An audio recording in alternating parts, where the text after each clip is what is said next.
जे रुद्राक्ष धरा, जो रुद्राक्ष पहनता है उसको कभी भी पकड़ के यमलोक में मत लाना।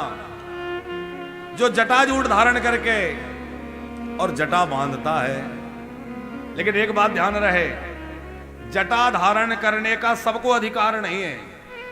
गृहस्थ व्यक्ति को जटाजूट नहीं बांधना चाहिए। ये व्रक्तों की परंपरा है, सन्यासियों की परंपरा है। तो व्रक्त और सन्यासी तो जटाजूट धारण करे और गृहस्थ अपने केसों का संस्कार करते हुए केस को संभाल के रखे।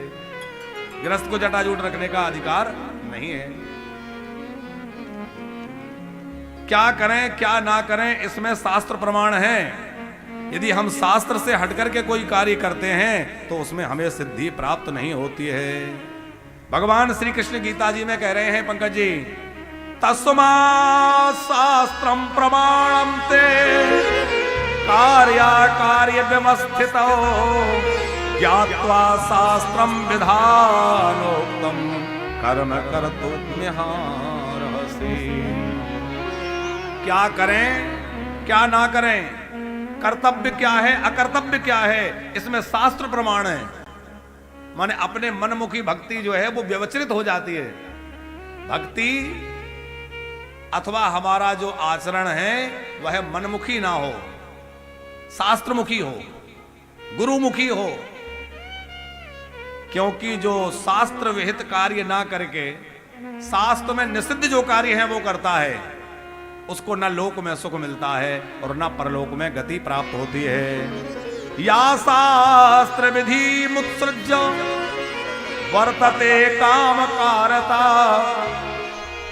सना सिद्धि में वापनोति न सुखम न पराम गति। लोक में सुख भी नहीं मिलेगा और परलोक में गति भी नहीं मिलेगी। इसलिए क्या करें, जो शास्त्र कहते हैं। ये भी नहीं कि हम जो कहें वो करें, हमारी भी मत मानिए। किसकी माने? शास्त्र की बात मानिए। गृहस्थ का क्या सदाचार है, गृहस्थ को कैसे रहना चाहिए, व्रत के क्या नियम है, ब्रह्मचारी के क्या नियम है, वानप्रस्थी के क्या नियम है, हमारे शास्त्र भरे पड़े हैं। हमें शास्त्र की मर्यादा के अनुरूप अपना जीवन जीना चाहिए। और जो शास्त्र मर्यादा में जीवन जिएगा वो स्वस्थ रहेगा, सुखी रहेगा, प्रसन्न रहेगा। और शास्त्र विरुद्ध जीवन जीने वाला रोगों से, चिंता से, भय से, परेशानियों से घिरा रहेगा। इसलिए भैया अपना जीवन शास्त्र अनुकूल बनाइए। अरे ऋषियों ने कितनी कठोर तपस्या करके अनुसंधान किया कि मानव जीवन को उत्कृष्ट बनाने के लिए क्या करना चाहिए, क्या करणीय है, क्या नहीं करने योग्य है। लेकिन हम लोगों ने उन ऋषियों की उस मर्यादा को, ऋषियों के उस परिश्रम को व्यर्थ कर दिया। राजपूत जी, हम लोग ऋषियों के ऋणी हैं। क्यों ऋणी हैं?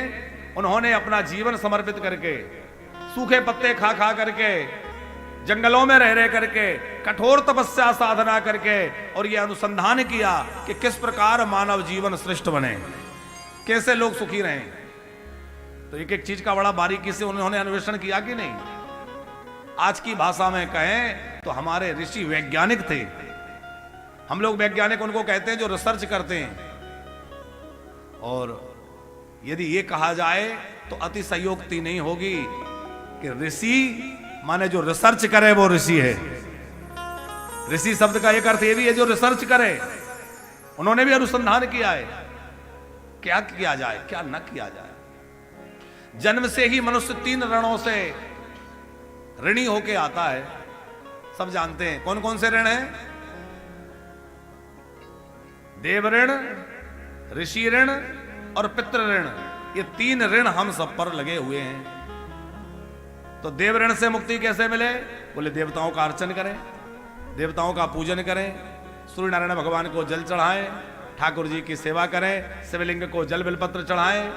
तो देवार्चन और यज्ञ करने से, होम करने से, अग्नि की उपासना करने से देव ऋण से मुक्त होते हैं।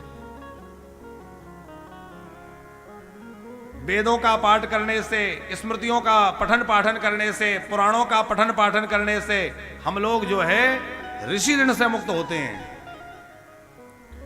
और श्राद्ध करने से, तर्पण करने से जीवित रहते हुए माता पिता की सेवा करें और उनकी मृत्यु के पश्चात उदारता पूर्वक उनके समस्त और उदेकृत करें। उससे पुत्र जो है वह पितृ ऋण से मुक्त